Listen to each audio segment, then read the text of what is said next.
Hello friends, ഇന്നത്തെ എൻ്റെ video എങ്ങനെ വീട്ടിൽ എളുപ്പത്തിൽ തന്നെ മോമോസ് തയ്യാറാക്കാം എന്നുള്ളതാണ്. കൊച്ചു കുട്ടികൾക്ക് വരെ വളരെ ഇഷ്ടമായ മോമോസ് നമുക്കും വീട്ടിലുണ്ടാക്കാം.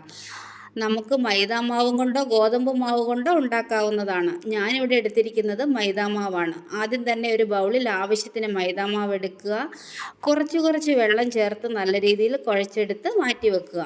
സോഫ്റ്റ് ആകുന്നത് വരെ കുഴയ്ക്കണം കേട്ടോ. അതിൽ ഒരു ബൗളും കൊണ്ട് ഞാൻ അതിൻ്റെ നനവ് പോകാതിരിക്കാൻ കുഴച്ചെടുത്ത് മാറ്റി വെച്ചു. ഇനി നമുക്ക് മോമോസിൻ്റെ ഉള്ളിൽ ഫില്ല് ചെയ്യാൻ വേണ്ടിയിട്ട് എന്തൊക്കെ സാധനങ്ങളാണ് വേണ്ടതെന്ന് നമുക്ക് നോക്കാം.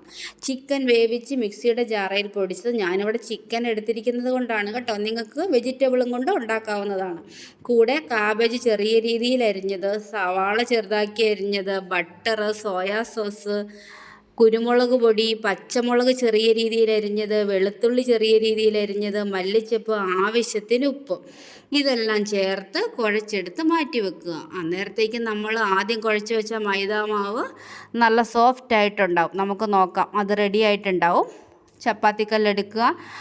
ചപ്പാത്തിയുടെ അത്രയും വലിപ്പത്തിലല്ലാതെ ചെറിയ ബൗളാക്കി പരത്തിയെടുക്കുക. പരത്തിയെടുത്തതിന് ശേഷം അതിൻ്റെ അകത്ത് ഫില്ല് ചെയ്യേണ്ട സാധനം അതിൻ്റെ ഉള്ളിലാക്കുക. നമുക്കിഷ്ടാനുസരണം നമുക്ക് പറ്റുന്ന രീതിയിൽ ഷേപ്പിൽ ഉണ്ടാക്കാം. ഞാനിവിടെ 2 രീതിയിലാണ് ഷേപ്പാക്കിയിരിക്കുന്നത്. അങ്ങനെ അപ്പച്ചമ്പിൻ്റെ തട്ടിൽ വെച്ച് ആവിക്ക് വേവിച്ച് അങ്ങനെ എടുത്തു. കൊച്ചു സ്കൂൾ വിട്ട് വന്നപ്പോഴത്തേനും ഞാൻ ഉണ്ടാക്കി റെഡിയാക്കി വെച്ചു. ഇതിൻ്റെ കൂടെ കഴിക്കാൻ വേണ്ടിയിട്ട് നമുക്ക് വേണ്ടത് ടൊമാറ്റോ സോസാണ് കേട്ടോ.